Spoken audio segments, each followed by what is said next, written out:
Γεια χαρά σε όλους, Βαγγέλης Βουρνάζος, Ελλάδα το σπίτι μας. Θα κάνουμε ένα βίντεο σήμερα για τα τέμπη, μια τραγωδία που θα μας μείνει και θα τη θυμόμαστε χρόνια, για την πολιτική ευθύνη, για την κρίση εμπιστοσύνης στους θεσμούς.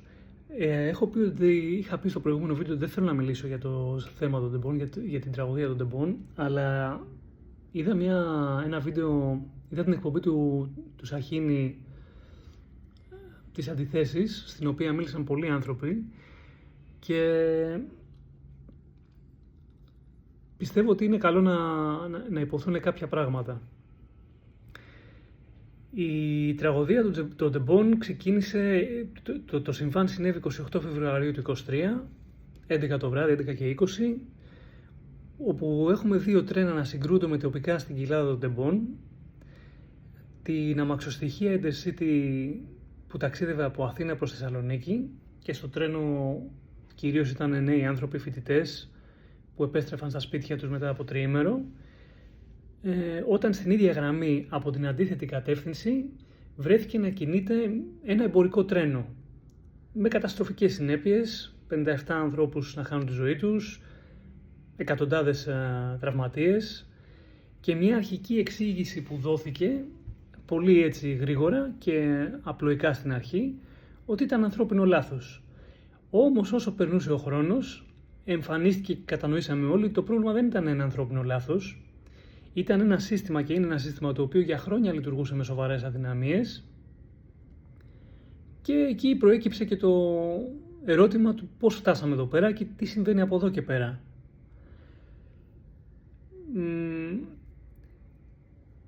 12 λεπτά λοιπόν τα δύο τρένα κινούνται στην ίδια γραμμή, χωρίς να υπάρξει παρέμβαση από κάποιο αυτόματο σύστημα ασφαλείας, με αναπόφευκτα αποτελέσματα. Ήταν η μεγαλύτερη σιδηροδρομική καταστροφή στην Ελλάδα. Ακόμα δεν το έχει ξεπεράσει κανένας και πώς να το ξεπεράσει. Δεν μιλάω μόνο για τους ανθρώπους που είχαν άμεσες επιπτώσεις, που χάσανε δικούς τους ανθρώπους, τραυματιστήκανε, αλλά και για τους υπόλοιπους πολίτες. Το ζήτημα, η τραγωδία των τεμπών είναι κάτι το οποίο όλους τους προβληματίζει καθημερινά. Δεν έχουμε κλείσιμο σε αυτή την υπόθεση. Λοιπόν, τι θα μπορούσε να αποτρέψει αυτή την τραγωδία? Καταρχήν, οι περισσότεροι μάλλον έχουν ακούσει για το σύστημα ETCS, το European Train Control System, το οποίο είναι ένα σύστημα που παρακολουθεί τη θέση και την ταχύτητα των τρένων. Αν λοιπόν ένα τρένο βρεθεί σε πορεία σύγκρουσης ή παραβιάσει κάποιο σήμα, το σύστημα ενεργοποιεί αυτόματο φρενάρισμα. Με άλλα λόγια, αυτό υπάρχει το σύστημα για να αποτρέπει ακριβώς τέτοιες καταστάσεις. Στο τμήμα λοιπόν του δικτύου όπου έγινε η σύγκρουση, το σύστημα αυτό δεν λειτουργούσε πλήρως.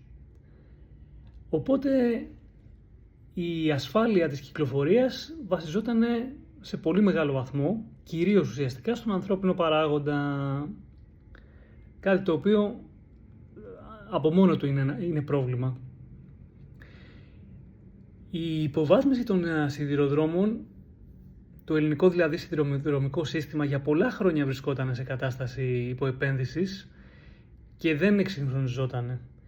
Η σύμβαση η οποία συζητάμε όλοι και λένε ότι θα έκανε έτσι την αλλαγή που χρειαζόταν να γίνει, η σύμβαση 717, υπογράφηκε το 2014. Το έργο προέβλεπε αποκατάσταση σηματοδότησης, εγκατάσταση τηλεδιοίκησης, βελτίωση των συστημάτων ασφάλειας στον άξονα της Αθήνας προς Θεσσαλονίκη, αλλά το έργο καθυστέρησε και δεν είχε ολοκληρωθεί όταν συνέβη το δυστύχημα. Οπότε, ας πούμε, αυτό είχε ως αποτέλεσμα κρίσιμα τμήματα του σιδηροδρομικού δικτύου να λειτουργούν χωρίς πλήρη συστήματα ασφαλείας. Η πολιτική ευθύνη λοιπόν είναι ένα διαχρονικό πρόβλημα. Δεν μπορεί να αποδοθεί η ευθύνη σε μία μόνο κυβέρνηση. Είναι ένα αποτέλεσμα μιας μακράς αλυσίδας πολιτικών αποφάσεων και παραλήψεων για πάνω από 2 δεκαετίες, με διαφορετικές κυβερνήσεις που είχαν όλες την ευθύνη για τη λειτουργία και τον εξυγχρονισμό του σιδηροδρομικού δικτύου. Όλες αυτές οι κυβερνήσεις βάρουν με τις ευθύνες. Υπήρχαν καθυστερήσεις έργα υποδομών, υπήρχαν περιορισμένες επενδύσεις, γραφειοκρατία, κατακαιρματισμός των αρμοδιοτήτων, ακόμα και σήμερα ψάχνουμε να βρούμε ποιος είχε ευθύνη. Ο ΟΣΕ, ο ΕΓΟΣΕ, Υπουργείο Μεταφορών, η εταιρεία ιδιωτική που εκμεταλλευόταν εκτελούσε τα δρομολόγια. Δεν ήταν σαφές το πλαίσιο του ποιος είχε την τελική ευθύνη για την ασφάλεια.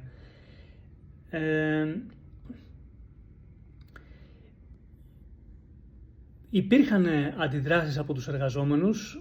Κάποιοι κάνανε κριτική, γιατί την προηγούμενη φορά που μιλούσα, έτσι πολύ λίγο όταν μίλησα για την ευθύνη των εργαζομένων, οι οποίοι κάνανε κάποια εξώδικα, κάνανε και κάποιες πορείες, κάνανε και καταγγελίες, υπήρχαν και κάποιες στη Βουλή, κάποιες αναφορές. Αλλά ουσιαστικά, ρε παιδιά, όταν ξέρεις ότι θα γίνει ατύχημα, δεν νομίζω ότι σταματάς εκεί. Αυτή ήταν η κριτική μου για τους εργαζόμενους και τους συνδικαλιστές.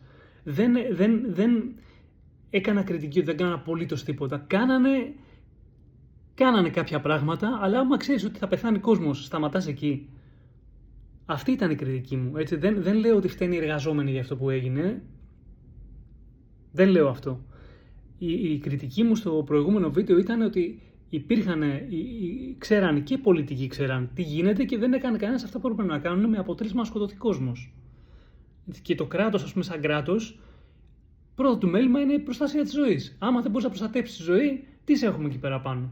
Τα έχω πει για το κράτος και το πόσο αποτελεσματικό είναι το κράτος και πώς λειτουργεί, τα έχω ξαναπεί.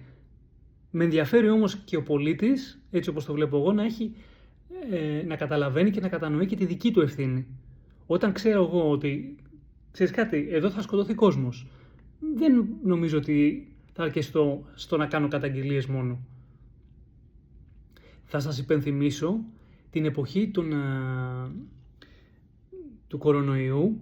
Υπήρχαν εργαζόμενοι οι οποίοι αποφάσισαν να βρεθούν σε αργία ακριβώς γιατί διαφωνούσαν με αυτή την πολιτική. Δεν είναι λοιπόν ότι να χάσω τη δουλειά μου. Φτάνεις και σε αυτό το σημείο κάποια στιγμή. Λες ότι προτιμώ να χάσω τη δουλειά μου. Το κλείνω την παρένθεση. Απλά ήθελα να εξηγήσω αυτό το κομμάτι. Υπήρχε κριτική λοιπόν των οικογενειών των θυμάτων και υπάρχει ακόμα, και όχι μόνο των οικογενειών των θυμάτων και όλων μας, διότι εξέφρασαν ανησυχίες καταρχήν, και όλοι μας τα είδαμε αυτό, ότι πώς διαχειρίστηκε ο χώρος του δυστυχήματος τις πρώτες ημέρες, μετά τη σύγκρουση, τις πρώτες ώρες ουσιαστικά. Υποστηρίζοντας ότι σημαντικά στοιχεία μάλλον δεν διατηρήθηκαν όπως θα έπρεπε για να γίνει διερεύνηση. Η διαδικασία της διερεύνησης προχωρά με πολύ αργούς ρυθμούς. Δεν υπάρχει διαφάνεια. Εάν πάτε και ακούσετε την εκπομπή του Γιώργου του Σαχίνη, αυτό που έγινε την προηγούμενη εβδομάδα, αν δεν κάνω λάθος, θα φρίξεις. Αν κάποιος κάτσει και ακούσει τι λένε οι άνθρωποι που είναι εκεί, θα φρίξεις. Δεν είναι δυνατόν. Τέλος πάντων, αυτά όλα θα έπρεπε να διερευνηθούν. Δεν ήταν δηλαδή μόνο το θέμα των υποδομών, ήταν και θέμα μετά για το πώς έγινε η διερεύνηση της υπόθεσης. Ουσιαστικά τώρα σε κάθε κρίσιμη υποδομή, όπως είναι η σιδηρόδρομη, η αεροπορία, τα λιμάνια, υπάρχει μια βασική αρχή ασφάλειας. Κανένα ανθρώπινο λάθος δεν πρέπει να οδηγεί από μόνο του σε καταστροφή. Γι' αυτό υπάρχουν πολλαπλά επίπεδα ασφάλειας και προστασίας. Εάν ένα επίπεδο αποτύχει, υπάρχουν τα υπόλοιπα. Για να γίνει, δηλαδή για να φτάσουμε, αυτό είναι το Swiss cheese model, όταν μιλάμε για ασφάλεια, έτσι. Για να φτάσουμε στο σημείο να έχουμε οι φέτες του τυριού του ελβετικού που έχουν τρύπες, κανονικά δεν ευθυγραμμίζονται αυτές οι τρύπες. Για να φτάσουμε, περιληπτικά σας λέω τη λέω θεωρία, για να φτάσουμε να έχουμε κάποιο περιστατικό, πρέπει όλες αυτές οι τρύπες που δεν είναι στην ίδια σειρά να ευθυγραμμιστούν. Εκεί δηλαδή υπάρχουν πολλά ζητήματα που δεν δουλέψαν. Το ίδιο συνέβη και στα τέμπη. Δεν είναι μόνο το ανθρώπινο λάθος. Είναι ότι δεν υπήρχαν υποδομές, δεν υπήρχαν ελεκτικοί μηχανισμοί διόρθωσης και φτάσαμε εκεί που φτάσαμε. Με αποτέλεσμα η τραγωδία των τεμπών να μην είναι μόνο ένα ζήτημα υποδομών, να είναι και ένα ζήτημα εμπιστοσύνης στους θεσμούς, να βλέπουν οι πολίτες ότι το κράτος δεν λειτουργεί αποτελεσματικά, οι ευθύνες διαχέονται, οι διαδικασίες της απονομής δικαιοσύνης καθυστερούν, εάν φτάνουμε να έχουμε δικαιοσύνη, και κυρίως να αρχίσουμε να αμφισβητούμε την ικανότητα των θεσμών να προστατεύσουν τη ζωή και την ασφάλεια των πολιτών και την κρίση εμπιστοσύνης, που είναι η πιο σοβαρή συνέπεια της τραγωδίας. Τα τέμπη θα μείνουν στην ιστορία ως μία από τις μεγαλύτερες τραγωδίες της σύγχρονης Ελλάδας, αλλά το πραγματικό ερώτημα δεν αφορά το παρελθόν, τι έγινε τότε, αφορά το μέλλον. Θα μάθουμε από αυτή την τραγωδία? Θα συνεχίσουμε να λειτουργούμε με τις ίδιες αδυναμίες? Θα αλλάξει κάτι ουσιαστικά? Ή θα έχουμε πάλι τα ίδια αργότερα? Υπάρχουν δηλαδή πολλά ζητήματα που προκύπτουν από τα τέμπη, πολύ κρίσιμα για το πώς αντιλαμβάνεται τη λειτουργία του κράτους ο πολίτης. Δεν είναι δηλαδή το ζήτημα των τεμπών καθαρά μόνο ένα θέμα για το πώς λειτουργεί η δικαιοσύνη ή ας πούμε η λειτουργία των σιδηροδρόμων. Είναι όλα όσα περιλαμβάνουν και τη λειτουργία της δικαιοσύνης και το πώς λειτουργεί το κράτος, πώς προστατεύει τους πολίτες, όλα μαζί. Στην εκπομπή του Γιώργου του Σαχίνη, σε κάποιο σημείο μίλησε ο Λάκης ο Λαζόπουλος. Όποιος και αν είναι ο Λάκης ο Λαζόπουλος δεν μας απασχολεί τώρα, αλλά είπε κάτι το οποίο είναι πολύ, πολύ σημαντικό και ήταν πολύ συμπυκνωμένο, ας πούμε, και είχε μεγάλη ουσία, έκρυψε. Είπε λοιπόν, αν θυμάμαι καλά, έτσι το παραφράζω προφανώς, όταν έχουμε ένα ατύχημα και υπάρχει συγκάλυψη, τότε μιλάμε για έγκλημα.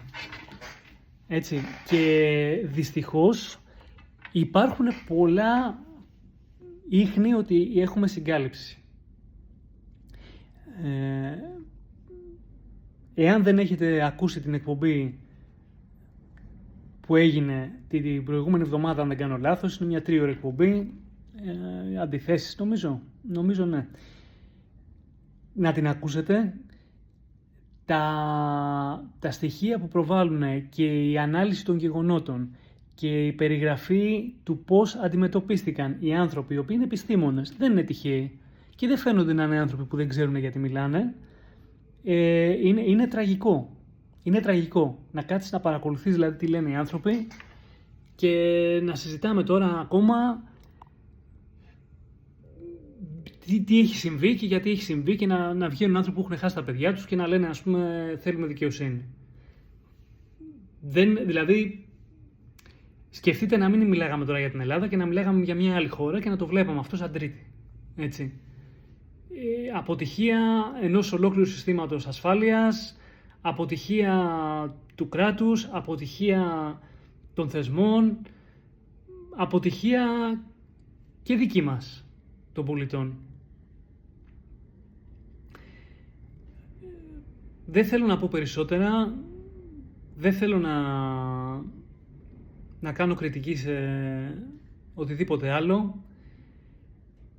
Μιλάμε για ένα τεστ για το αν μια χώρα μπορεί να αντιμετωπίσει τις αποτυχίες της,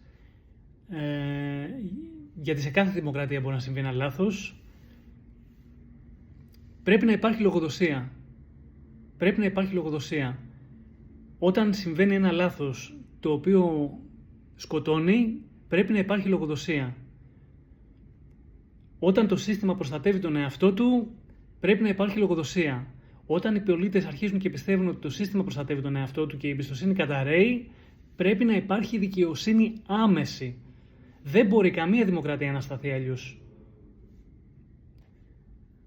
Πρέπει να μάθουμε από αυτή την υπόθεση και πρέπει να αντιμετωπιστεί με τέτοιο τρόπο ώστε να βοηθούει ο κόσμος να προχωρήσει μπροστά και όχι να αρχίσουμε να πιστεύουμε ότι τίποτα δεν δουλεύει σε αυτή τη χώρα, που κατά βάση το πιστεύουμε αυτό το πράγμα. Πρέπει το κράτος να βοηθήσει τον πολίτη να έχει εμπιστοσύνη στο κράτος. Γιατί αν ο πολίτης δεν έχει εμπιστοσύνη στο κράτος, και το έχω ξαναπεί, θα καταρρεύσουν τα πάντα. Και όταν λέμε κράτος, δεν εννοούμε αυτούς που είναι πάνω στην κυβέρνηση σήμερα. Όπως έχω ξαναπεί σε άλλο βίντεο, αυτοί όλοι, και το είπα λίγο άκομψα, είπα θα πεθάνουν. Δεν θα υπάρχουν για πάντα. Η Ελλάδα θα υπάρχει. Δεν μπορεί λοιπόν ο πολίτης να χάσει την εμπιστοσύνη στο κράτος και στο πώς λειτουργεί το σύστημα επειδή 300 άνθρωποι που είναι περαστικοί την έχουν δει καουμπόιδες εκεί πέρα μέσα και δεν φροντίζουν για τη διαχρονικότητα και τη συνέχεια του κράτους.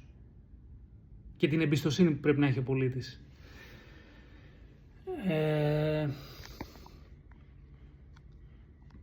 Δεν έχω λόγια να πω για τους ανθρώπους που είχαν άμεσες επιπτώσεις από αυτό το τραγικό δυστύχημα.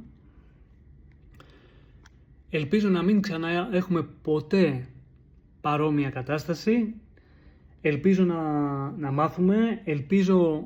Θέλω να πιστεύω ότι θα υπάρξει δικαιοσύνη. Δικαιοσύνη όχι στο να γίνει μια δίκη και να πούμε έγινε δίκη και τελείωσε. Πραγματική δικαιοσύνη. Να εξεταστούν τα πάντα. Και αυτά που λένε αυτοί που τους λένε ψεκασμένους. Έστω για τους πολίτες, άσχετα άμα πιστεύουν ότι δεν έχουν βάση, πρέπει να τα εξετάσετε, παιδιά, αυτά. Η δικαιοσύνη, να τα βάλετε κάτω, να τα εξετάσετε και να μας πείτε ότι είναι ψεκασμένοι, όντως. Όχι να τα αφήσουμε να λέμε εντάξει, είναι ψεκασμένοι και να μην το εξετάζουμε. Σοβαρά. Να μας πείτε γιατί είναι ψεκασμένοι, εάν είναι ψεκασμένοι, που τους λένε ψεκασμένοι διάφοροι. Αυτά που παρουσιάζουν τα στοιχεία δεν είναι σωστά. Εξηγήστε μας γιατί. Δεν πρέπει να υπάρχει ίχνος σπιθαμή αμφισβήτησης. Εάν θέλει το πολίτης να βοηθάει το κράτος και η χώρα να προχωρήσει, πρέπει ο πολίτης να πιστεύει στο κράτος, στη δικαιοσύνη, στους θεσμούς, σε όλο αυτό το σύστημα. Εάν μας σπρώχνετε τον πολίτη μακριά, δεν θα λειτουργήσει τίποτα και καλή πρόθεση να έχει κάποιος, δεν θα έχει την υποστήριξη και το κράτος από μόνο του, χωρίς την υποστήριξη του πολίτη δεν μπορεί να κάνει τίποτα. Αυτό είναι μια πραγματικότητα. Το κράτος για να λειτουργήσει με όποιον τρόπο θέλει να λειτουργήσει, χρειάζεται τον πολίτη να το υποστηρίζει. Εάν ο πολίτης δεν είναι με το κράτος, πάμε από το κακό στο χειρότερο. Και έχουμε φτάσει στο σημείο αυτό, χρόνια τώρα. Και έχουμε φτάσει στο σημείο αυτό λόγω των πολιτικών ηγεσιών, όχι των πολιτών. Οι πολίτες πάντα υποστηρίζαν τις κυβερνήσεις. Πάντα τις υποστηρίζαν τις κυβερνήσεις. Έβγαινε ο άλλος πριν από κάτι χρόνια και έλεγε να κάνουμε δημοψήφισμα, θα στείλουμε τη Μέρκελ να βαράει τα ούλια. Πήγε ο κόσμος, ψήφισε στο δημοψήφισμα και είπε όχι. Και του το γύρισε μετά. Ο κόσμος υποστήριζε τις κυβερνήσεις και στο παρελθόν. Άλλους πολιτικούς, δεν μιλάω μόνο για τον Τσίπρα, και άλλους πολιτικούς βγαίνανε και λέγανε διάφορα. Υπήρχε κόσμος από πίσω που υποστήριζε. Να κάνουμε, να προσπαθήσουμε, να θυσιαστούμε, να κάνουμε θυσίες. Και μετά όλες αυτές οι υποσχέσεις ήταν άδειες και ο κόσμος άρχισε να χάνει τον ενδιαφέρον του. Σας ευχαριστώ που με ακούσατε.